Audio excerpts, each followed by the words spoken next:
Praise Lord. എല്ലാവർക്കും വേഗം വരുന്ന കർത്താവ് യേശു ക്രിസ്തുവിന്റെ സ്നേഹവന്ദനം. എല്ലാവരും ദൈവകൃപയാൽ സുഖമായിരിക്കുന്നു എന്ന് വിശ്വസിക്കുന്നു.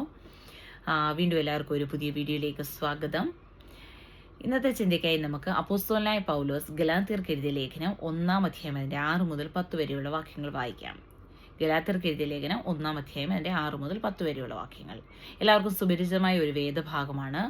പല സ്ഥലങ്ങളിലും നമ്മൾ പ്രാർത്ഥിക്കുകയും ധ്യാനിക്കുകയും ഒക്കെ ചെയ്തിട്ടുള്ള വചനമാണ്. അതോടൊപ്പം തന്നെ പലപ്പോഴും പ്രത്യേകിച്ചും ഞാനായിരുന്ന ഓർത്തഡോക്സ് സഭയിലെ കുർബാന സോങ്ങുകളിൽ, കുർബാനയുടെ പാട്ടുകളിൽ ഒരു ഈ വചനങ്ങൾ കോട്ട് ചെയ്തിട്ടുള്ള ഒരു പാട്ടൊക്കെ ഉണ്ട് അതിനകത്ത്.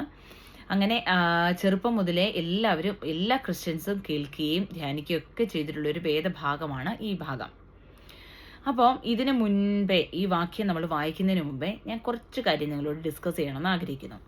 നമ്മൾ പലപ്പോഴും നമ്മളാകുന്ന ഒരു സമൂഹത്തിൽ, നമ്മൾ എവിടെയായിരുന്നാലും, ഈവൻ നമ്മുടെ സ്വന്തം രാജ്യത്തായിരുന്നാലും അല്ലെങ്കിൽ മറ്റ് രാജ്യങ്ങളിലൊക്കെ ആയിരുന്നാലും, നമ്മുടേതായ ഒരു സമൂഹം അല്ലെങ്കിൽ നമ്മുടേതായ ഒരു കമ്മ്യൂണിറ്റിയിൽ ഞാൻ പലപ്പോഴും കേട്ടിട്ടുണ്ട്. അതുകൊണ്ടാണ് ഞാൻ നിങ്ങളോട് ഷെയർ ചെയ്യണമെന്ന് ആഗ്രഹിച്ചതും. ചിലപ്പോൾ നിങ്ങളും കേട്ടിട്ടുണ്ടായിരിക്കാം. ഒരു വ്യക്തി ഇപ്പം ചർച്ചിൻ്റെ പല കാര്യങ്ങളിലും ആക്റ്റീവായിട്ട് നിൽക്കുന്ന ഒരു വ്യക്തി ആയിട്ടുണ്ടെന്ന് ചിന്തിച്ചാട്ടെ. ചർച്ചിൻ്റെ ഓരോ കാര്യങ്ങളിലും ആക്റ്റീവായിട്ടുള്ള ഒരു വ്യക്തി, അതായത് ചർച്ചിലെ സൺഡേ സ്കൂൾ കാര്യങ്ങളിൽ, അല്ലെങ്കിൽ PYPA കാര്യങ്ങളിൽ, അല്ലെങ്കിൽ പല കാര്യങ്ങളിൽ ചർച്ചിൻ്റെ പല ആക്ടിവിറ്റീസുകളുണ്ടല്ലോ. ആ പല ആക്ടിവിറ്റീസിൽ ആക്റ്റീവായി നിൽക്കുന്ന ഒരു വ്യക്തി. പിന്നെ ചർച്ചിന് വേണ്ടിയിട്ട് നമ്മുടെ നാട്ടിലൊക്കെ പ്രത്യേകിച്ചും ഉണ്ട്, ചർച്ചുകളിൽ ഡൊണേഷൻസ് കൊടുക്കുക, സ്പോൺസർ ചെയ്യുക ചർച്ചിന് വേണ്ടിയിട്ട്. പിന്നെ അല്ലെങ്കിൽ ചർച്ചിൻ്റെ പല കാര്യങ്ങളുണ്ടായിരിക്കുമല്ലോ ചർച്ചിന് വേണ്ടിയിട്ട്. മൈക്ക് സിസ്റ്റം സ്പോൺസർ ചെയ്യുക, ചർച്ചിന് വേണ്ടിയിട്ട് കാർപ്പറ്റുകൾ, മാറ്റുകൾ, അല്ലെങ്കിൽ AC, എയർ കണ്ടീഷൻസ്, അങ്ങനെ ഫാനുകൾ, അങ്ങനെ പല സ്പോൺസറിങ് നമുക്ക് വേണ്ടി വരുമല്ലോ നമ്മുടെ ചർച്ചിന് വേണ്ടിയിട്ട്. അപ്പോൾ അങ്ങനെയൊക്കെ ചെയ്യുകയും ദാനമൊക്കെ ചെയ്യുകയും, അല്ലെങ്കിൽ മറ്റുള്ളവർക്ക് ദാനങ്ങൾ കൊടുക്കുക, ചാരിറ്റി, ചർച്ചിന് വേണ്ടിയിട്ട് അല്ലെങ്കിൽ മറ്റുള്ളവർക്ക് ചാരിറ്റി ദാനങ്ങൾ, ഇതൊന്നും വേണ്ടെന്നല്ല ഞാൻ പറയുന്നത്. ഇതൊക്കെ ചെയ്യുന്ന ഒരു വ്യക്തിയെ നിങ്ങൾ മനസ്സിൽ ചിന്തിച്ചോ. അല്ലെങ്കിൽ നമ്മൾ ഓരോരുത്തരും ആയിരിക്കാം, അല്ലെങ്കിൽ മറ്റു വ്യക്തികളായിരിക്കാം. ഇങ്ങനെ ഇരിക്കുന്നൊരു വ്യക്തിക്ക് അവരുടെ ജീവിതത്തിൽ ഒത്തിരി അനുഗ്രഹങ്ങളായിട്ട് ദൈവം പണവും കൊടുത്തിട്ടുണ്ടെന്ന് വെച്ചോ. അതുകൊണ്ടായിരിക്കുമല്ലോ അവർ തീർച്ചയായിട്ടും കൂടുതൽ സ്പോൺസർ ചെയ്യാൻ ആഗ്രഹിക്കുന്നതും. അപ്പം ഈ വ്യക്തി സാമ്പത്തികമായി ഒത്തിരി മുന്നോക്കം നിന്ന് സമ്പത്തിൽ വളരെ ശ്രേഷ്ഠ പദവി അലങ്കരിച്ച്, വളരെ നല്ല ജോലിയും, ഒന്നിനും ബുദ്ധിമുട്ടില്ല, നല്ല വീട്, നല്ല കാറ്, അല്ലെങ്കിൽ നല്ല വാഹനം, നല്ല രീതിയിൽ കുഞ്ഞുങ്ങളൊക്കെ നല്ല രീതിയിൽ പഠിക്കുന്നു, സാമ്പത്തികമായി മുന്നോട്ട്, അത്രയും ഞാൻ ഉദ്ദേശിക്കുന്നുള്ളൂ. സാമ്പത്തികമായി വളരെ രീതിയിൽ മുന്നോട്ട് നിൽക്കുന്ന ഒരു കുറേ വ്യക്തികളാണെന്ന് വെച്ചോ. അപ്പം നമ്മുടെ സമൂഹം എന്താണ് പറയുന്നത്? സാധാരണ ഞാൻ കേട്ടിട്ടുണ്ട്, ആ വ്യക്തി ചർച്ചിന് വേണ്ടിയിട്ട് അതൊക്കെ ചെയ്തുകൊണ്ട് നോക്കാം, അവൻ്റെ ജീവിതത്തിൽ അല്ലെങ്കിൽ അവളുടെ ജീവിതത്തിൽ എന്തൊക്കെ അനുഗ്രഹങ്ങളാണ് വന്നിരിക്കുന്ന ദൈവം. അവൾ ചർച്ചിന് വേണ്ടി കൊടുത്തത് കൊണ്ടാണ്, അല്ലെങ്കിൽ ചർച്ചിന് വേണ്ടി അത് ചെയ്തത് കൊണ്ടാണ്, അല്ലെങ്കിൽ അവൾ ആ ചാരിറ്റി ചെയ്തത് കൊണ്ടാണ് അവൾക്ക് ആ അനുഗ്രഹങ്ങളെല്ലാം ജീവിതത്തിൽ കിട്ടി. ആ അനുഗ്രഹങ്ങൾ സമ്പത്തിൻ്റെ രൂപത്തിലേ ദൈവം കൊടുത്തിട്ടുള്ളൂ. സമ്പത്തെല്ലാം അവളുടെ ജീവിതത്തിൽ വന്നിരിക്കുന്നത് അവൾ അതൊക്കെ ചെയ്തുകൊണ്ട് മാത്രമാണ്. അവളെ നോക്ക്, ദൈവം എന്തുമാത്രമാണ് അവളെ അനുഗ്രഹിച്ചേക്കുന്നത് എന്ന് പലപ്പോഴും കേട്ടിട്ടില്ല. ഞാൻ കേട്ടിട്ടുണ്ട്. അതുപോലെ തന്നെ എന്തെങ്കിലും കഷ്ടതകളോ ദുഃഖങ്ങളോ പ്രയാസങ്ങളോ ഒക്കെ വന്ന ഒരു സഹോദരിയോ സഹോദരനോ ആണെങ്കിൽ, അവർക്ക് എപ്പോഴും രോഗവും ദുഃഖവും പ്രയാസമേ ഉള്ളൂ. അവരെത്ര പ്രാർത്ഥിച്ചിട്ടും എന്തുവാ കാര്യം? എപ്പോഴും രോഗവും ദുഃഖവും പ്രയാസം മാത്രമേ ഉള്ളൂ. ഒന്ന് മാറി പ്രശ്നങ്ങളാണ് വന്നുകൊണ്ടിരിക്കുന്നത്. ഇതും കേട്ടിട്ടില്ലേ? ഞാൻ കേട്ടിട്ടുണ്ട്, കുറേ കേട്ടിട്ടുണ്ട്. അപ്പോൾ ഇതൊക്കെ എന്താണ്? നമ്മുടെ ജീവിതത്തിൽ കുറച്ച് വ്യക്തികളെ നമ്മൾ വളരെ പണക്കാരായിട്ട് അല്ലെങ്കിൽ വളരെ സാമ്പത്തികത്തിൽ മുന്നോട്ട് നിൽക്കുകയും ദൈവത്തിൻ്റെ അടുത്ത് നിൽക്കുന്ന മക്കളായിട്ട് കാണപ്പെടുകയും, കഷ്ടതയും ദുഃഖവും ദുരിതവും പ്രയാസവും രോഗങ്ങളും ഒക്കെ വരുമ്പോൾ അവർ ദൈവസന്നിധിയിൽ ഒന്നുമില്ല, അവരാരുമില്ല, ദൈവത്തിൻ്റെ അനുഗ്രഹം അവർക്ക് ഒന്നും കിട്ടിയിട്ടില്ല, അവരൊന്നും പ്രാപിച്ചിട്ടില്ല എന്ന് തിങ്ക് ചെയ്യുന്ന ഒരു സമൂഹം, അല്ലേ? അങ്ങനെ ചിന്തിക്കുന്ന കുറച്ച് സമൂഹത്തിനകത്ത് വിശ്വാസികളായ ആളുകൾ ഉൾപ്പെടുന്നുണ്ട്. ഞാൻ കേട്ടിട്ടുണ്ട്, വിശ്വാസികളായ ആളുകളുടെ വായിൽ നിന്ന് കൂടുതൽ കേട്ടിട്ടുള്ളത്. അപ്പോഴാണ് എനിക്ക് വളരെ വിഷമം തോന്നിയിട്ടുള്ളത്. അപ്പം നമുക്ക് ഇങ്ങനെ കുറച്ച് കാര്യങ്ങളെ ഞാൻ മുന്നിൽ ചിത്രീകരിക്കണമെന്ന് ആഗ്രഹിച്ചു. ഇനി നമുക്ക് വിശുദ്ധ വചനത്തിലേക്ക് നമുക്ക് നമ്മുടെ ശ്രദ്ധയെ തിരിക്കാം.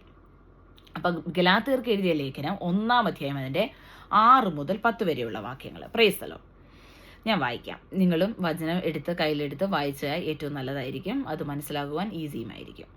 ഓക്കെ. ക്രിസ്തുവിൻ്റെ കൃപയാൽ നിങ്ങളെ വിളിച്ചവനെ വിട്ട് നിങ്ങൾ ഇത്ര വേഗത്തിൽ വേറൊരു സുവിശേഷത്തിലേക്ക് തിരിയുന്നത് കൊണ്ട് ഞാൻ ആശ്ചര്യപ്പെടുന്നു. Praise the lord. അപ്പോസ്തലനായ പൗലോസ് ഗലാത്യ സഭയ്ക്ക് എഴുതിയ ഒരു ലേഖനമാണിത്. അപ്പോൾ ഇതിനർത്ഥം ഗലാത്യ സഭയിൽ ക്രിസ്തുവിൻ്റെ കൃപയാൽ വിളിക്കപ്പെട്ട പല ആളുകളും വേഗത്തിൽ തിരിഞ്ഞ് വേറൊരു സുവിശേഷത്തിലേക്ക് അവർ മാറിപ്പോയിരിക്കുന്നു. അതിൽ അപ്പോസ്തലനായ പൗലോസ് ആശ്ചര്യപ്പെടുന്നു എന്നാണ് ഇതിൽ പറഞ്ഞിരിക്കുന്നത്. അതിൻ്റെ 7-ാം വാക്യം, അത് വേറൊരു സുവിശേഷം എന്നല്ല, ചിലർ നിങ്ങളെ കലക്കി ക്രിസ്തുവിൻ്റെ സുവിശേഷം മറിച്ചു കളവാൻ ഇച്ഛിക്കുന്നു എന്നത്രേ. അത് വേറൊരു സുവിശേഷം എന്നല്ല, ചിലർ നിങ്ങളെ കലക്കി ക്രിസ്തുവിൻ്റെ സുവിശേഷം മറിച്ചു കളവാൻ ഇച്ഛിക്കുന്നു എന്നത്രേ. എന്നാൽ ഞങ്ങൾ നിങ്ങളോട് അറിയിച്ചതിന് വിപരീതമായി ഞങ്ങളാകട്ടെ സ്വർഗത്തിൽ നിന്ന് ഒരു ദൂതനാകട്ടെ നിങ്ങളോട് സുവിശേഷം അറിയിച്ചാൽ അവൻ ശപിക്കപ്പെട്ടവൻ. ഞങ്ങൾ മുൻ പറഞ്ഞതുപോലെ ഞാൻ ഇപ്പോൾ പിന്നെയും പറയുന്നു, നിങ്ങൾ സ്വീകരിച്ച സുവിശേഷത്തിന് വിരോധമായി ആരെങ്കിലും നിങ്ങളോട് സുവിശേഷം അറിയിച്ചാൽ അവൻ ശപിക്കപ്പെട്ടവൻ. Price the Lord. ഇപ്പോൾ ഞാൻ മനുഷ്യരെയോ ദൈവത്തെയോ സന്തോഷിപ്പിക്കുന്നു അല്ല, ഞാൻ മനുഷ്യരെ പ്രസാദിപ്പിക്കുവാൻ നോക്കുന്നുവോ? ഇന്നും ഞാൻ മനുഷ്യരെ പ്രസാദിപ്പിക്കുവാൻ പ്രസാദിപ്പിക്കുന്നുവെങ്കിൽ ക്രിസ്തുവിൻ്റെ ദാസനായിരിക്കില്ല. Price the lord. അപ്പോൾ അപ്പോസ്തലനായ പൗലോസ് ഗലാത്യ സഭയ്ക്ക് എഴുതിയ ഒരു ലേഖനമാണെന്ന് ഞാൻ പറഞ്ഞു, ഒരു കത്താണെന്ന് ഞാൻ പറഞ്ഞു. ഇതില് പൗലോസ്, അപ്പോസ്തലനായ പൗലോസും പൗലോസിന്റെ കൂട്ടരും അറിയിച്ച സുവിശേഷം, ക്രിസ്തുവിന്റെ സുവിശേഷത്തിന് എതിരായി അവരെ കലക്കുവാൻ വേണ്ടിയിട്ട് വേറൊരു സുവിശേഷം അവരുടെ ഇടയിൽ പടർന്നു പന്തലിച്ചു, അല്ലെങ്കിൽ പടർന്നു പിടിച്ചു. അതിലേക്ക് എത്ര വേഗത്തിൽ പെട്ടെന്ന് തന്നെ ആ സഭയിലെ ആളുകൾ ആ പുതിയൊരു സുവിശേഷത്തിലേക്ക് തിരിഞ്ഞു.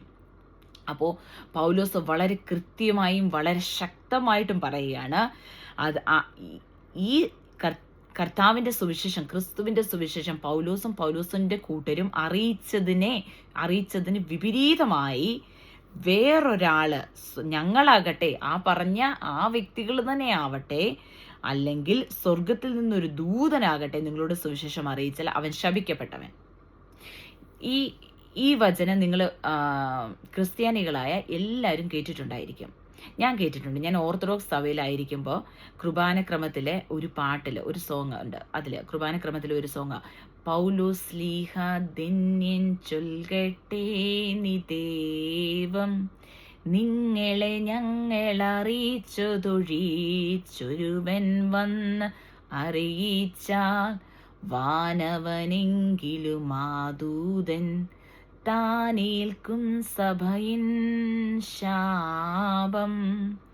പലതരമുപദേശങ്ങളഹു വാനിൽ മുളച്ചു പരക്കുന്നു, ദൈവത്തിനുപദേശം കേട്ടവസാനിപ്പിപ്പോ ധന്യൻ. കേട്ടിട്ടുണ്ടായിരിക്കും. അതെ, വാനവനെങ്കിലും ആ ദൂതൻ താനേൽക്കും സഭയിൻ ശാപം.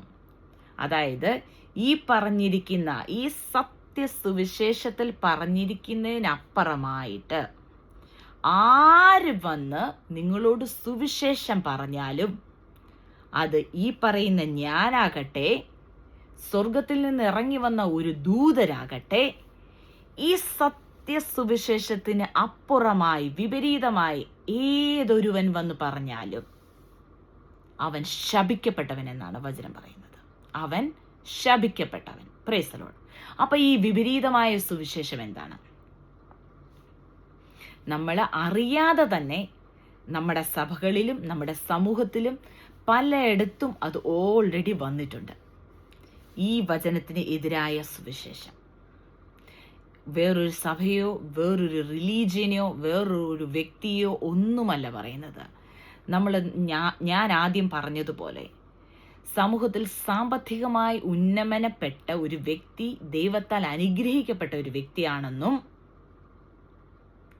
എന്നാൽ രോഗവും ദുഃഖവും പ്രയാസവും കഷ്ടതയും ഉള്ള ഒരു വ്യക്തി കർത്താവിൽ നിന്ന് ശാപം കിട്ടിയ ഒരു വ്യക്തിയാണെന്നും ചിന്തിക്കുന്ന ഒരു സമൂഹം. അത് ക്രിസ്തുവിനെതിരായ സുവിശേഷം തന്നെയാണ്. അത് ക്രിസ്തുവിനെതിരായ സുവിശേഷം തന്നെയാണ്. നിങ്ങൾ ചർച്ചിന് വേണ്ടി ഒരു കാര്യം ചെയ്തെന്നും പറഞ്ഞുകൊണ്ട് കർത്താവ് പണം തിരിച്ചു തന്ന് നിങ്ങളെ അനുഗ്രഹിക്കാമെന്ന് ഒരു വചനവും പറഞ്ഞിട്ടില്ല. നിങ്ങൾ ചാരിറ്റി പ്രവർത്തനം ചെയ്തെന്ന് പറഞ്ഞുകൊണ്ട് കർത്താവ് തിരിച്ച് നിങ്ങൾക്ക് സാമ്പത്തികമായി സകലതും നൽകി അനുഗ്രഹിക്കാമെന്ന് കർത്താവ് പറഞ്ഞിട്ടില്ല. വചനത്തിൽ എങ്ങും പറഞ്ഞിട്ടില്ല. മുൻപേ അവൻ്റെ രാജ്യവും നീതി അന്വേഷിപ്പിൻ, അതോടൊക്കെ ഇതൊക്കെയും ഞാൻ നിങ്ങൾക്ക് തരാമെന്ന് പറഞ്ഞത്. ആ ഇതൊക്കെ എന്താണെന്ന് ആ സുവിശേഷത്തിൽ പോയി വായിച്ചാൽ അറിയാം. ആ പറഞ്ഞിരിക്കുന്ന ആ വചനത്തിന് തൊട്ട് മേൽഭാഗം തൊട്ട് വായിച്ചു വാ. ഇതൊക്കെയും എന്ന് പറഞ്ഞാൽ എന്താണ്? അന്നന്നുള്ള ആഹാരം ഞങ്ങൾക്ക് നൽകണമേ എന്നാണ് സ്വർഗത്തിലെ അപ്പച്ചൻ നമ്മളെ പഠിപ്പിച്ച പ്രാർത്ഥന അല്ലേ? അന്നുള്ള ആഹാരവും നമുക്കുള്ള ബേസിക് നീഡ്സ് തരാമെന്നാണ് പറയുന്നത്. മുമ്പേ അവൻ്റെ രാജ്യവും നീതി അന്വേഷിക്കുമ്പോൾ ഇതൊക്കെയും തരാമെന്ന് പറഞ്ഞത്. നമുക്ക് ആവശ്യമുള്ള എല്ലാ ബേസിക് നീഡുകളും, ബേസിക് ആയിട്ടുള്ള സകലതും സ്വർഗത്തിലെ അപ്പച്ചൻ നമുക്ക് തരും. സകലതും തരുവാൻ യഹോവ വിശ്വസ്തൻ. അപ്പം നമുക്ക് പറയാം, ക്രിസ്തുവിനെതിരായ സുവിശേഷം, വിപരീതമായ സുവിശേഷം എന്താണ്? Price the lord. അപ്പോൾ ആ വിപരീതമായ സുവിശേഷം ഞാൻ കേട്ടിട്ടുണ്ട് പല സമൂഹത്തിലും പല ചർച്ചുകളിലും പ്രസംഗിക്കുന്ന കേട്ടിട്ടുണ്ട്. അതിനിപ്പോൾ പുതിയ ഒരു ഗോസ്പൽ എന്ന് പറഞ്ഞിറങ്ങിയിട്ടുണ്ട്, പ്രോസ്പെരിറ്റി ഗോസ്പൽ. അതായത് നിങ്ങൾക്ക് അനുഗ്രഹമേ വരത്തുള്ളൂ, നിങ്ങൾ മഞ്ഞു വീഴുന്ന മലകളിൽ പോകും, അല്ലെങ്കിൽ മഞ്ഞു വീഴുന്ന നാടുകളിൽ പോകും. നിങ്ങൾ ഫ്ലൈറ്റിൽ നിന്ന് ഇറങ്ങി താഴോട്ട് ഇറങ്ങാൻ പിന്നെ നിങ്ങൾക്ക് സമയമില്ല, ഫ്ലൈറ്റിൽ തന്നെ ഇരിക്കത്തുള്ളൂ. അങ്ങനെയുള്ള പല പ്രോസ്പിരിറ്റി ഗോസ്പൽസ് ഇറങ്ങിയിട്ടുണ്ട്. അപ്പോൾ എന്താണ് വചനം പറയുന്നത് നമുക്ക് നോക്കാം. അപ്പോൾ നമ്മൾ വചനം പറയുന്നത് അതൊക്കെ കർത്താവിൻ്റെ വിശ്വസ്തയാണ്. കർത്താവ് എന്താ തരുന്നതെന്ന് പറഞ്ഞാൽ കർത്താവ് അത് നമുക്ക് തന്നിരിക്കും. അതെന്തുവാണെന്ന് നമുക്കറിയത്തില്ല. കർത്താവ് നമ്മളെക്കുറിച്ച് ജീവിതം മുഴുവൻ കഷ്ടം അനുഭവിക്കാനാണ് പറഞ്ഞിരിക്കുന്നത്. അതും കർത്താവ് നൽകുന്ന ഒരു വരമാണ്. അത് നമുക്ക് വായിക്കാൻ തുടരുന്ന.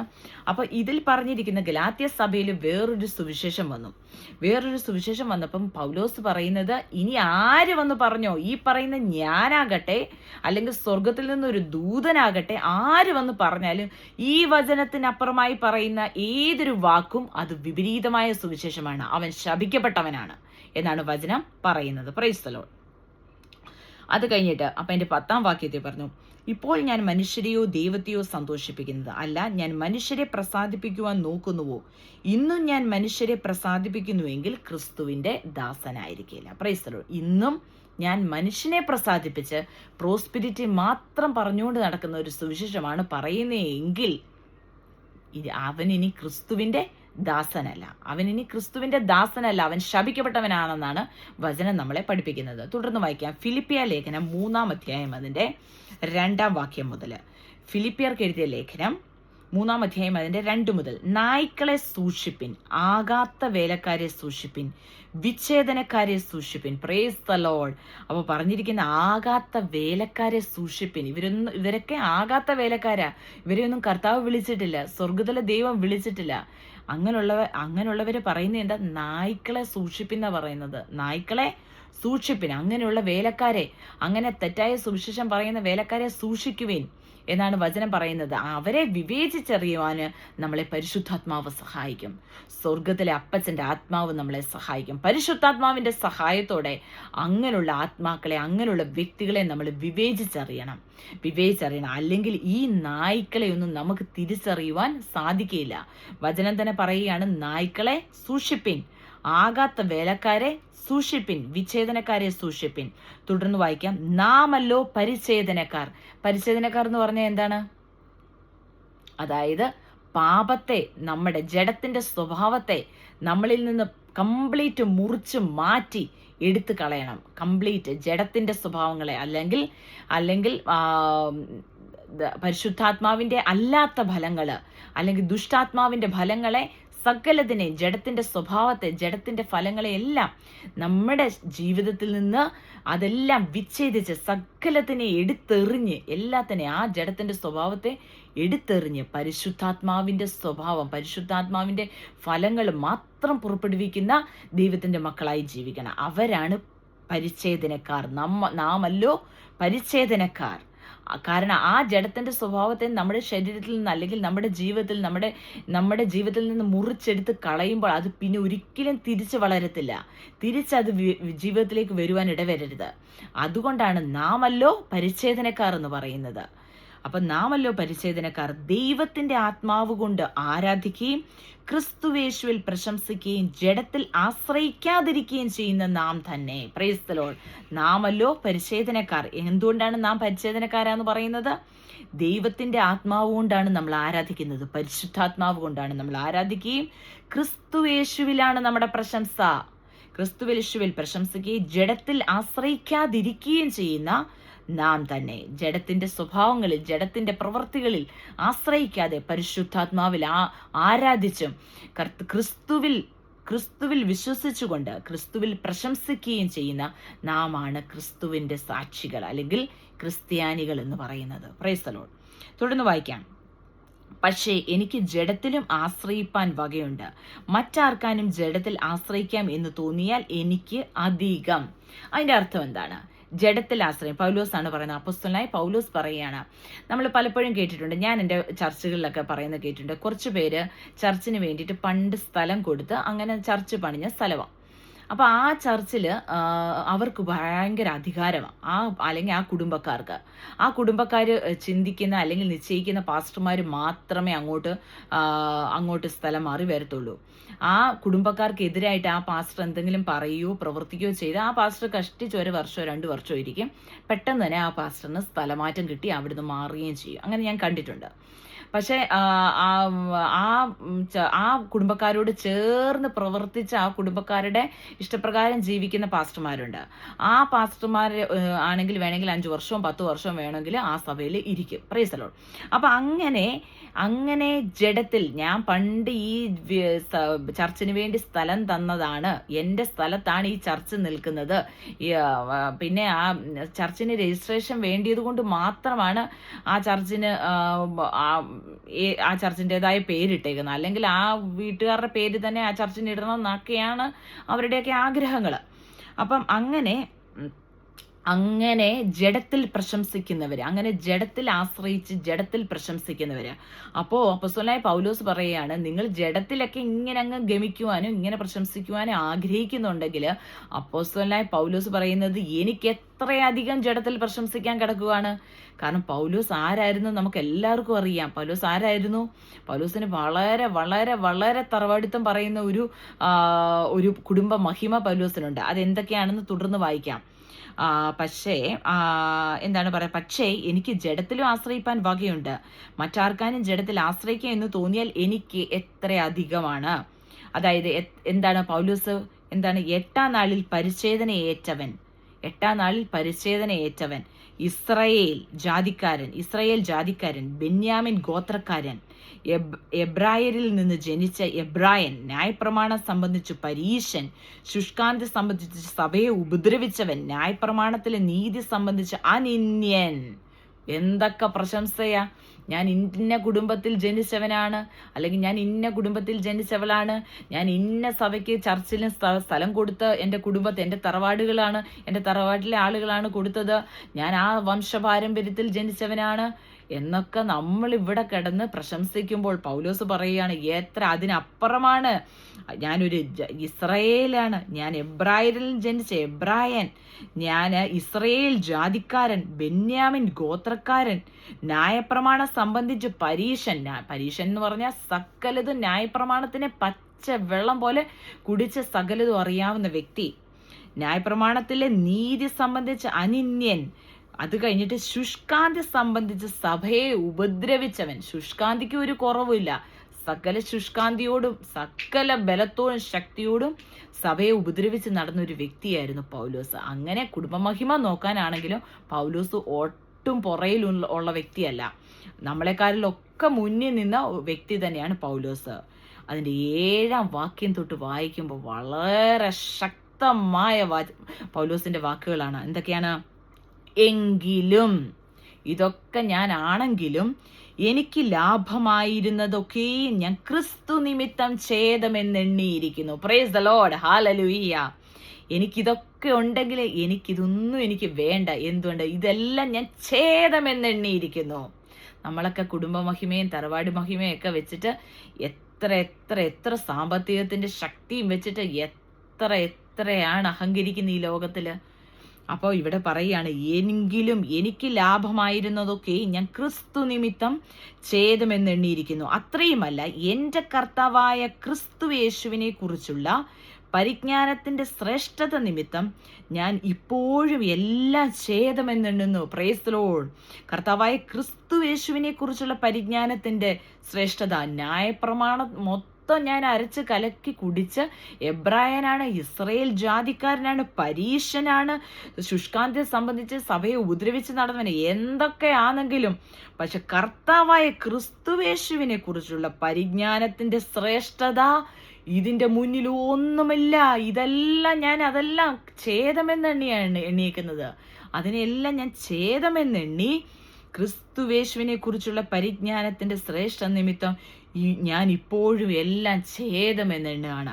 പിന്നെ തുടർന്നുകൊണ്ട് 9-ാം വാക്യത്തിൽ പറയുന്നിരിക്കുന്നു, ഞാൻ ക്രിസ്തുവിനെ നേടേണ്ടതിനും ന്യായപ്രമാണത്തിൽ നിന്നുള്ള എൻ്റെ സ്വന്തം നീതിയല്ല, ക്രിസ്തുവിലുള്ള വിശ്വാസം മൂലം ദൈവം വിശ്വസിക്കുന്നവർക്ക് നൽകുന്ന നീതി തന്നെ ലഭിച്ച് അവനിൽ ഇരിക്കേണ്ടതിനും അവൻ്റെ മരണത്തോട് അനുരൂപപ്പെട്ടിട്ട് അവനെയും അവൻ്റെ പുനരുത്ഥാനത്തിന്റെ ശക്തിയെയും അവൻ്റെ കഷ്ടാനുഭവങ്ങളുടെ കൂട്ടായ്മയും അനുഭവിച്ചറിയേണ്ടതിനും ഇങ്ങനെ വല്ല വിധേനയും മരിച്ചവരുടെ ഇടയിൽ നിന്നുള്ള പുനരുത്ഥാനം പ്രാപിക്കണമെന്ന് വെച്ചും ഞാൻ അവൻ്റെ നിമിത്തം എല്ലാം ഉപേക്ഷിച്ച് ചവറ് എന്നെണ്ണുന്നു. Praise the Lord.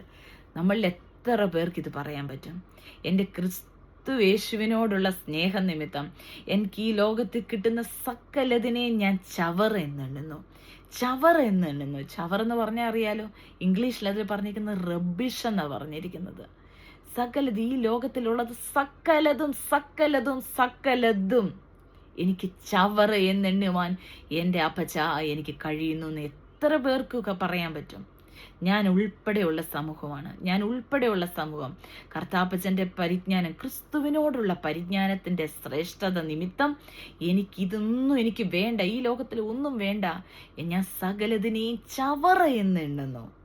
ഒരു ക്രിസ്ത്യാനി ആയിരിക്കണമെങ്കിൽ, നീ ക്രിസ്തുവിനെ ഫോളോ ചെയ്യുന്ന വ്യക്തിയാണെങ്കിൽ ഇതായിരിക്കണം നമ്മുടെ കുടുംബ മഹിമ, ഇതായിരിക്കണം നമ്മുടെ ശ്രേഷ്ഠത, ക്രിസ്തുവിനോടുള്ള പരിജ്ഞാനത്തിന്റെ ശ്രേഷ്ഠത. Price the Lord. ദൈവമക്കളെ, എത്ര പേര് ഇതിനെ അനുസരിക്കുന്നു? എത്ര പേരുടെ ജീവിതത്തിൽ ഇങ്ങനെയുള്ള വ്യക്തിത്വമുണ്ട്? എത്ര പേര് ഇതിനെ ഫോളോ ചെയ്യുന്നു? നമുക്ക് നമ്മളെ തന്നെ ചിന്തിച്ചു നോക്കാം. നമ്മുടെ ജീവിതത്തെ നമുക്ക് പരിശോധിച്ച് നോക്കാം. മറ്റുള്ളവരെ വിധിക്കുന്നതിന് മുമ്പേ ഞാൻ എങ്ങനെയാണെന്ന് എന്നെ തന്നെ ഞാൻ പരിശോധിക്കാം. Price the Lord. ഓരോ നിമിഷവും മാനസാന്തരപ്പെട്ട്, മനസ്സു പുതുക്കി രൂപാന്തരപ്പെട്ട് ആ ക്രിസ്തുവിൻ്റെ മരണത്തോട്, ക്രിസ്തുവിൻ്റെ കഷ്ടാനുഭവത്തോട് അനുരൂപരാകുവാൻ നമ്മളെ ദൈവം സഹായിക്കട്ടെ. Price the Lord. സകലതും ചവർ എന്നെണ്ണുവാൻ ദൈവം നമ്മളെ സഹായിക്കട്ടെ. Price the Lord. തുടർന്ന് വായിക്കാം. ഫിലിപ്പിയർക്ക് എഴുതിയ ലേഖനം 1-ാം അധ്യായം അതിൻ്റെ 29-ാം വാക്യം. Price the Lord. ക്രിസ്തുവിൽ വിശ്വസിക്കുവാൻ മാത്രമല്ല അവന് വേണ്ടി കഷ്ടം അനുഭവിപ്പാനും കൂടെ നിങ്ങൾക്ക് വരം നൽകിയിരിക്കുന്നു. Praise the lord. അപ്പോസ്തലനായ പൗലോസ് പറയുകയാണ്, ക്രിസ്തുവിൽ വിശ്വസിക്കുവാൻ മാത്രമല്ല നമ്മളെ വിളിച്ചത്, പിന്നല്ലാതെ എന്തുവാ? അവന് വേണ്ടി കഷ്ടം അനുഭവിപ്പാനും കൂടി നമുക്ക് വരം നൽകിയിട്ടുണ്ട്. Price the Lord. അപ്പം ക്രിസ്തു യേശുവിനെ നമ്മൾ സ്വീകരിക്കുകയും അത് ക്രിസ്തു യേശുവിൽ വിശ്വസിക്കുകയും ചെയ്ത് കർത്താവിനെ ഫോളോ ചെയ്യുന്ന ഒരു വ്യക്തിക്ക് കഷ്ടത എന്നുള്ള വരമാണ് നൽകിയിരിക്കുന്നത്. കഷ്ടത എന്നുള്ള വരമാണ് നൽകിയിരിക്കുന്നത്. Price the lord. അപ്പോൾ സാമ്പത്തികമായി ഉന്നമനം വന്ന് പ്രോസ്പെരിറ്റി ഗോസ്പൽ പ്രസംഗിക്കുന്ന ഓരോ വ്യക്തികളും ചിന്തിക്കണം, കഷ്ടത എന്നുള്ളൊരു വരമാണ് ക്രിസ്തു നമുക്ക് വേണ്ടി വിളിച്ചിരിക്കുന്നത്. ക്രിസ്തു വിളിച്ച് വേർതിരിച്ചിരിക്കുന്ന നമ്മളുടെ ജീവിതത്തിൽ കഷ്ടത അനുഭവിക്കാനുള്ള വരമാണ് നൽകിയിരിക്കുന്നത്. Price the Lord. സകലതും ചവറ് ഛേദമെന്നെണ്ണുവാൻ നമുക്ക് സാധിക്കണം. അതുകൊണ്ട് ക്രിസ്തുവിൽ വിശ്വസിക്കാൻ മാത്രമല്ല അവനോടുകൂടി കഷ്ടം അനുഭവിപ്പാനാണ് ദൈവം നമ്മളെ വിളിച്ചിരിക്കുന്നത്, നമുക്ക് വരം നൽകിയിരിക്കുന്നത്. അതുകൊണ്ട് ഇനി ഒരു വ്യക്തിയെക്കുറിച്ചും അവരുടെ ജീവിതത്തിൽ എപ്പോഴും കഷ്ടതയാണല്ലോ, ഒന്നുമാറി ദുരിതങ്ങളാണല്ലോ, പ്രയാസങ്ങളാണല്ലോ. അവൻ പ്രാർത്ഥിക്കാത്തതുകൊണ്ടാ, അല്ലെങ്കിൽ അവൻ്റെ ജീവിതത്തിൽ ശാപം ഉണ്ടായോണ്ടാ, അല്ലെങ്കിൽ അവൻ്റെ കുടുംബത്തിന് ശാപം ഉണ്ടായോണ്ടാ ഇങ്ങനെ വരുന്നേ എന്ന് പറയുമ്പോൾ പ്രത്യേകം ശ്രദ്ധിക്കുക. വചനം എന്താണ് പറഞ്ഞിരിക്കുന്നത്? ക്രിസ്തുവിനോടുകൂടി കഷ്ടം അനുഭവിക്കാനാണ് നമ്മളെ വിളിച്ച് വേർതിരിച്ചിരിക്കുന്നത്. ആ വരമാണ് നമുക്ക് നൽകിയിരിക്കുന്നത്. Price the Lord. തുടർന്ന് നമുക്ക് വായിക്കാം 2 കൊരിന്ത്യർ 12:10. 2 കൊരിന്ത്യർ 12:10 പറയുകയാണ്, അതുകൊണ്ട് ഞാൻ ക്രിസ്തുവിന് വേണ്ടി ബലഹീനത, കയ്യേറ്റം, ബുദ്ധിമുട്ട്, ഉപദ്രവം, ഞെരുക്കം എന്നിവ സഹിക്കാൻ ഇഷ്ടപ്പെടുന്നു. ബലഹീനനായിരിക്കുമ്പോൾ തന്നെ ഞാൻ ശക്തനാകുന്നു. Praise the Lord. അത് പറഞ്ഞിരിക്കുന്നു, ക്രിസ്തുവിന് വേണ്ടി ബലഹീനത, കയ്യേറ്റം, ബുദ്ധിമുട്ട്, ഉപദ്രവം, ഞെരുക്കം എന്നിവ സഹിപ്പാൻ ഇഷ്ടപ്പെടുന്നു. അപ്പോസ്തലനായ പൗലോസ് പറയുകയാണ്, ഇതൊക്കെ സഹിക്കുവാൻ ഏറ്റവും വലിയ കഷ്ടത അനുഭവിച്ച നമ്മുടെ ക്രിസ്തു നമുക്ക് വേണ്ടി കഷ്ടം അനുഭവിച്ചു. ദൈവം തൻ്റെ സ്വന്തം പുത്രനെ മനുഷ്യരുടെ പാപങ്ങൾക്ക് വേണ്ടി മനുഷ്യരൂപത്തിൽ സ്വന്തം പുത്രനെ ഈ ഭൂമിയിലേക്ക് അയച്ചു. നമ്മൾ ഓരോരുത്തരും ചെയ്ത പാപത്തിന് വേണ്ടിയിട്ട് ക്രൂശിൽ കഷ്ടം അനുഭവിച്ചു. അതിനപ്പുറം എന്ത് സ്നേഹമാണ് ദൈവമക്കളെ നമുക്ക് ഈ ലോകത്തിൽ കാണാനുള്ളത്. ക്രിസ്തു നമുക്ക് വേണ്ടി നൽകിയ സ്നേഹം എത്ര ശ്രേഷ്ഠമായ അനുഭവം. ആ ക്രിസ്തുവിന് വേണ്ടി, ആ ദൈവത്തിന് വേണ്ടിയിട്ട് കഷ്ടത അനുഭവിപ്പാനും, ബലഹീനത ഉണ്ടാകുവാനും, ബുദ്ധിമുട്ടുണ്ടാകുവാനും, ഉപദ്രവം ഉണ്ടാകുവാനും, ഞെരുക്കം ഉണ്ടാവാനും എന്തിനും ഞാൻ റെഡിയാണ് എൻ്റെ കർത്താവേ എന്ന് ഏൽപ്പിച്ചു കൊടുക്കണം.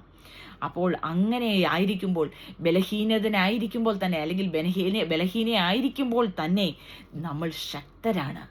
കാരണം ക്രിസ്തു നമ്മുടെ ഉള്ളിലുണ്ട്. ഒരുവൻ ക്രിസ്തുവിലായാൽ പുതിയ സൃഷ്ടിയായി തീർന്നു, പഴയതെല്ലാം കഴിഞ്ഞുപോയി, ഇനി ജീവിക്കുന്നത് ക്രിസ്തുവാണ് അവനിൽ ജീവിക്കുന്നത്. ക്രിസ്തു ജീവിച്ചതുപോലെ ജീവിക്കാനാണ് കർത്താവ് നമ്മളെ വിളിച്ചേക്കുന്നത്. ക്രിസ്തുവിനോടുകൂടി കഷ്ടം അനുഭവിപ്പാനാണ് കർത്താവ് നമുക്ക് വരം നൽകിയിരിക്കുന്നത്. Price the Lord. നമുക്ക് തുടർന്ന് വായിക്കാം 1 പത്രോസ് 4:12 മുതൽ 17 വരെ. 1 പത്രോസ് 4:12 മുതൽ 17 വരെ. 1 പത്രോസ് 4:12 മുതൽ 17 വരെയുള്ള വാക്യം ഞാൻ അതിനെ വായിക്കാൻ നിങ്ങൾ ശ്രദ്ധിക്കുക. പ്രിയമുള്ളവരെ, നിങ്ങൾക്ക് പരീക്ഷയ്ക്കായി സംഭവിച്ചിരിക്കുന്ന അഗ്നിശോധനയിൽ ഒരു അപൂർവ കാര്യം നിങ്ങൾക്ക് വന്നുകൂടി എന്ന് വെച്ച് അതിശയിച്ചു പോകരുത്. ക്രിസ്തുവിന്റെ കഷ്ടങ്ങൾക്ക് പങ്കുള്ളവരാകും തോറും സന്തോഷിച്ചു കൊള്ളുവേൻ. അതായത് നമ്മുടെ ജീവിതത്തിൽ കഷ്ടങ്ങളും പ്രയാസങ്ങളും ഒക്കെ വരുമ്പോൾ, ആ അഗ്നിശോധനയിൽ ഒരു അപൂർവ കാര്യം സംഭവിച്ചു, എൻ്റെ ജീവിതത്തിൽ വലിയൊരു കാര്യം സംഭവിച്ചു എന്ന് പറഞ്ഞ് അതിശയിച്ചു പോകേണ്ട ഒരു ആവശ്യവുമില്ല. ക്രിസ്തുവിന്റെ കഷ്ടങ്ങൾക്ക് പങ്കുള്ളവരാകും തോറും സന്തോഷിച്ചു കൊള്ളുവേൻ. അങ്ങനെ നിങ്ങൾ അവന്റെ തേജസ്സിന്റെ പ്രത്യക്ഷതയിൽ ഉല്ലസിച്ചാനന്ദിക്കുവാൻ ഇടവരും. ക്രിസ്തുവിന്റെ നാമനിമിത്തം നിന്ന സഹിക്കേണ്ടി വന്നാൽ നിങ്ങൾ ഭാഗ്യവാന്മാർ. മഹത്വത്തിന്റെ ആത്മാവായ ദൈവാത്മാവ് നിങ്ങളുടെ മേൽ ആവസിക്കുന്നുവല്ലോ.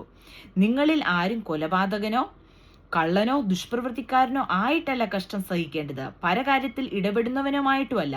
ക്രിസ്ത്യാനിയായിട്ട് കഷ്ടം സഹിക്കേണ്ടി വന്നാലോ ലജ്ജിച്ചു പോകരുത്. ഈ നാമം ധരിച്ചിട്ട് ദൈവത്തെ മഹത്വപ്പെടുത്തുകയാണ് വേണ്ടത്. ആമേൻ. ഈ നാമം ധരിച്ചിട്ട് ദൈവത്തെ മഹത്വപ്പെടുത്തുകയാകുന്നു വേണ്ടത്. Price the Lord. അപ്പൊ അതിനർത്ഥം ദൈവമക്കൾക്ക് കഷ്ടതയുണ്ട്. ദൈവമക്കൾ കഷ്ടതയ്ക്ക് വേണ്ടി വേർതിരിക്കപ്പെട്ടവരാണ്. കർത്താവിന് വേണ്ടി, ക്രിസ്തുവിന് വേണ്ടി കഷ്ടം അനുഭവിക്കുവാൻ വേണ്ടിയിട്ടാണ്. അതുകൊണ്ട് ക്രിസ്ത്യാനിയായിട്ട് കഷ്ടം വന്നാലോ, നഷ്ടം വന്നാലോ, രോഗം വന്നാലോ, ദുഃഖം വന്നാലോ അതിലൊന്നും നമ്മൾ അതിശയിക്കുകയോ സങ്കടപ്പെടുകയോ ഒന്നും വേണ്ട. ക്രിസ്ത്യാനിയായി കഷ്ടം സഹിക്കേണ്ടി വന്നാൽ നമ്മളതിൽ സന്തോഷിക്കുകയാണ് വേണ്ടത്. അതിൽ ലജ്ജിച്ചു പോവുകയും ചെയ്യണ്ട. എൻ്റെ ജീവിതത്തിൽ കഷ്ടതയാണ് വന്നത്, അയ്യോ ഞാൻ അതുകൊണ്ട് സഭയിൽ പോകുമ്പോൾ എന്നെ എല്ലാവരും കളിയാക്കും, അതുകൊണ്ട് സഭയിൽ പോകുമ്പോൾ ഞാൻ ലജ്ജിതരായി മാറും, ഞാൻ ലജ്ജിക്കപ്പെടും എന്നൊന്നും പറയണ്ട. വചനമാണ് പറഞ്ഞിരിക്കുന്നത്. ക്രിസ്ത്യാനിയായിട്ട് കഷ്ടം സഹിക്കേണ്ടി വന്നാലോ ലജ്ജിക്കരുത്. നിങ്ങൾ ആരും കൊലപാതകനോ കള്ളനോ ദുഷ്പ്രവൃത്തിക്കാരനോ ആയിട്ടല്ലല്ലോ നിങ്ങൾ കഷ്ടം സഹിക്കുന്നത്, ക്രിസ്ത്യാനിയായിട്ടല്ലേ കഷ്ടം സഹിക്കുന്നത്. ഞാൻ എപ്പോഴും അഭിമാനിക്കുകയും എപ്പോഴും അവർക്ക് വേണ്ടി പ്രാർത്ഥിക്കുകയും ചെയ്യുന്ന പറയുന്നതാണ് നമ്മുടെ നോർത്ത് ഇന്ത്യയിൽ പ്രവർത്തിക്കുന്ന പാസ്റ്റർമാർക്ക് വേണ്ടിയിട്ട്, അല്ലെങ്കിൽ അത് നോർത്ത് ഇന്ത്യയിൽ പ്രവർത്തിക്കുന്ന എല്ലാ സുവിശേഷകർക്കും വേണ്ടി, പാസ്റ്റർമാർക്ക് മാത്രമല്ല, നോർത്ത് ഇന്ത്യയിൽ പ്രവർത്തിക്കുന്ന അച്ഛന്മാരുണ്ട്, നോർത്ത് ഇന്ത്യയിൽ പ്രവർത്തിക്കുന്ന പല സുവിശേഷകരുണ്ട്, അവർക്ക് വേണ്ടി എല്ലാവർക്കും വേണ്ടി നമ്മൾ ശക്തമായിട്ട് പ്രാർത്ഥിക്കണം. അവർ കഷ്ടത അനുഭവിച്ചിട്ട് അവിടെ ദുരിതത്തിലും പ്രയാസത്തിലും ബലഹീനതയിലും ഒക്കെയാണ് അവർ കർത്താവിൻ്റെ സുവിശേഷം മറ്റുള്ളവരോട് പറയുന്നത്. അവർക്ക് ബലം കിട്ടേണ്ടതിന് വേണ്ടി, അവർക്ക് ശക്തി ദൈവം കൊടുക്കേണ്ടതിന് വേണ്ടി നമ്മളുടെ ഓരോരുത്തരുടെയും പ്രാർത്ഥന അവർക്ക് അത്യാവശ്യമാണ്. ആമേൻ. അവർക്ക് വേണ്ടി നമ്മൾ പ്രാർത്ഥിക്കണം. അതുകൊണ്ട് ക്രിസ്ത്യാനിയായിട്ട് കഷ്ടം സഹിക്കേണ്ടി വന്നാലോ ലജ്ജിച്ചു പോകരുത്. തുടർന്ന് വായിക്കാം. 1 പത്രോസ് 4:19 പറയുന്നു, അതുകൊണ്ട് ദൈവേഷ്ടപ്രകാരം കഷ്ടം സഹിക്കുന്നവർ നന്മ ചെയ്തുകൊണ്ട് തങ്ങളുടെ പ്രാണനെ വിശ്വസ്തനായ സൃഷ്ടാവിങ്കൽ ഭരമേൽപ്പിക്കട്ടെ. അതുകൊണ്ട് ക്രിസ്ത്യാനിയായിട്ട് കഷ്ടം സഹിക്കേണ്ടി വന്നാൽ, കർത്താവിൻ്റെ നാമത്തെ മറ്റുള്ളവരുടെ മുന്നിൽ ഉയർത്തുമ്പോൾ അതിനു വേണ്ടിയിട്ട് ദുഃഖമോ ദുരിതമോ പ്രയാസമോ രോഗമോ കഷ്ടതയോ ഒക്കെ വന്നു കഴിഞ്ഞാൽ ലജ്ജിതരായി തീരരുത്. സന്തോഷത്തോടുകൂടി ആ പ്രശ്നത്തിനെ നമ്മുടെ സൃഷ്ടിതാവായ കർത്താവിൻ്റെ കരങ്ങളിൽ ഭരമേൽപ്പിക്കുക, സമർപ്പിക്കുക അത്രേ വേണ്ടത്. കർത്താപ്പച്ചനെ ഏൽപ്പിക്കുകയാണ് വേണ്ടത്. കർത്താവെ, ഞാൻ ഈ സമൂഹത്തിൽ എന്നെ പലരും കളിയാക്കുന്നുണ്ട്, എനിക്ക് രോഗമോ ദുഃഖമോ പ്രയാസം ഇങ്ങനെ വന്നു എന്നൊക്കെ പറഞ്ഞ് പലരും കളിയാകുന്നുണ്ട്. എൻ്റെ ജീവിതത്തിൽ പ്രയാസം മാറാതെ വന്നു, പ്രാർത്ഥിച്ചിട്ടും മാറാതെ വന്നപ്പോൾ പല ദൈവമക്കളും പലരും പറഞ്ഞിട്ടുണ്ട് അത് ശാപം കാരണമാണ്, അല്ല എന്തോ പ്രശ്നം വന്നിട്ടുണ്ട്, എന്തൊക്കെയോ ജീവിതത്തിൽ പാപപ്രവൃത്തി ചെയ്തിട്ട് അത് വന്നതെന്ന് പറഞ്ഞിട്ടുണ്ട്. അങ്ങനെയൊക്കെ വരുമ്പോൾ സത്യം പറഞ്ഞാൽ വളരെ നമുക്കത് കേൾക്കുമ്പോൾ വിഷമം വരും, വളരെ പ്രയാസം വരും. അപ്പോൾ അതെല്ലാം നമ്മുടെ സൃഷ്ടിതാവിൻ്റെ കരങ്ങളിൽ സമർപ്പിക്കുക അത്രേ വേണ്ടത്. പറയുന്നത് നന്മ ചെയ്തുകൊണ്ട് തങ്ങളുടെ പ്രാണനെ വിശ്വസ്തനായ സൃഷ്ടാവിങ്കൽ ഭരമേൽപ്പിക്കട്ടെ. വിശ്വസ്തനായ നമ്മുടെ ദൈവത്തിങ്കൽ നമ്മുടെ ജീവിതത്തെ ഭരമേൽപ്പിക്കട്ടെ എന്നാണ് വചനം നമ്മളെ പഠിപ്പിക്കുന്നത്. പിന്നെ നമ്മൾ ഈ കാര്യങ്ങളൊക്കെയും നമ്മൾ മറ്റ് സമൂഹത്തോട് മറ്റ് വ്യക്തികളോട് നമ്മൾ പറയുമ്പോൾ പലർക്കും അത് അക്സെപ്റ്റ് ചെയ്യാൻ പറ്റത്തില്ല. പലരും പറയും നീ എന്താ ഈ പൊട്ടിയെ പോലെ സംസാരിക്കുന്നത്, നീ എന്താ ഈ പറയുന്നത്. വചനത്തിൽ പറയുന്നത്, അതായത് ദൈവം നമ്മളെ അനുഗ്രഹിച്ചു എന്ന് പറയുന്നത് പണത്തിലൂടെയാണ് കാണുന്നത്. സാമ്പത്തികമായി അഭിവൃദ്ധി വരിക എന്ന് പറഞ്ഞു കഴിഞ്ഞാൽ അത് ദൈവം നമ്മളെ അനുഗ്രഹിച്ചു എന്നുള്ളതാണ്. രോഗവും ദുഃഖവും ജീവിതത്തിൽ വന്നാൽ അത് ശാപിക്കപ്പെട്ട ജന്മം എന്നാണ് പറയുന്നത്. ഇങ്ങനെയൊക്കെ പറയുന്ന സമൂഹത്തിലെ പലരും നമ്മൾ പറയുന്ന ഈ സത്യസുവിശേഷത്തെ വെറുതെയാന്ന് പറഞ്ഞ് തള്ളിക്കളയും. അപ്പൊ അങ്ങനെയുള്ളവർക്ക് വേണ്ടിയിട്ട് ഞാനൊരു വചനം വായിക്കാം. മത്തായിയുടെ സുവിശേഷം 7-ാം അധ്യായം 6-ാം വാക്യം. മത്തായിയുടെ സുവിശേഷം 7-ാം അധ്യായം 6-ാം വാക്യം. വിശുദ്ധമായത് നായ്ക്കൾക്ക് കൊടുക്കരുത്, നിങ്ങളുടെ മുത്തുകളെ പന്നികളുടെ മുൻപിൽ ഇടുകയും അരുത്, അവ കാലുകൊണ്ട് അവയെ ചവിട്ടുകയും തിരിഞ്ഞ് നിങ്ങളെ ചീന്തിക്കളയുകയും ചെയ്യുവാൻ ഇടവരരുത്. അതുകൊണ്ട് ഈ സത്യസുവിശേഷം നിങ്ങൾ മറ്റുള്ളവരോട് പറയുമ്പോൾ നിങ്ങളോട് തർക്കിക്കാനോ വാദിക്കാനോ ആരെങ്കിലും വന്ന് നിങ്ങളെ കളിയാക്കി വിടുന്നു ഉണ്ടെങ്കിൽ ഈ വചനം എപ്പോഴും ഓർക്കുക. ഈ വിശുദ്ധ സുവിശേഷം, ഈ വിശുദ്ധ വചനം, ഈ വിശുദ്ധമായത് നായ്ക്കൾക്ക് കൊടുക്കരുത്. വചനമാണ് പറയുന്നത്. ഈ വിശുദ്ധ വചനം, വിശുദ്ധമായത് നായ്ക്കൾക്ക് കൊടുക്കരുത്, നിങ്ങളുടെ മുത്തുകളെ പന്നികളുടെ മുൻപിൽ ഇടുകയും അരുത്, അവ കാലുകൊണ്ട് അവയെ ചവിട്ടുകയും തിരിഞ്ഞ് നിങ്ങളെ ചിന്തിക്കളയുകയും ചെയ്യുവാൻ ഇടവരരുത്. അത് അവരെന്തുവാ ചെയ്യുന്നത്? പന്നികളുടെ മുൻപിൽ ഇടുകരുത്. ഈ പന്നിയുടെ സ്വഭാവം എന്തുവാ? അവ കാലുകൊണ്ട് അത് ചവിട്ടും, അത് കഴിഞ്ഞിട്ട് തിരിഞ്ഞിട്ട് നമ്മളെ വന്ന് ചിന്തിക്കളയും. അതുകൊണ്ട് പാമ്പിനെ പോലെ ബുദ്ധിയുള്ളവരും പ്രാവിനെ പോലെ നിഷ്കളങ്കരുമായിരിക്കുക. Price the Lord. പാമ്പിനെ പോലെ ബുദ്ധിയുള്ളവരും പ്രാവിനെ പോലെ നിഷ്കളങ്കരുമായി പ്രവർത്തിക്കുക. അതുകൊണ്ട് വിശുദ്ധമായത് നായ്ക്കൾക്ക് കൊടുക്കരുത്. അതുകൊണ്ട് പന്നിയെപ്പോലെ അത് അവിടെ ചവിട്ടി തേച്ച് കളഞ്ഞിട്ട് തിരിഞ്ഞു വന്ന് നമ്മളെ ആക്രമിക്കുവാനും ഇടവരരുത്. അതുകൊണ്ട് നമ്മുടെ ദുഃഖങ്ങളും പ്രയാസങ്ങളും ദുരിതങ്ങളും സകലതും വിശ്വസ്തനായ ആ ദൈവത്തെങ്കിൽ, നമ്മെ സൃഷ്ടിച്ച നമ്മുടെ ദൈവത്തെങ്കിൽ സമർപ്പിക്കുക, ഭരമേൽപ്പിക്കുക.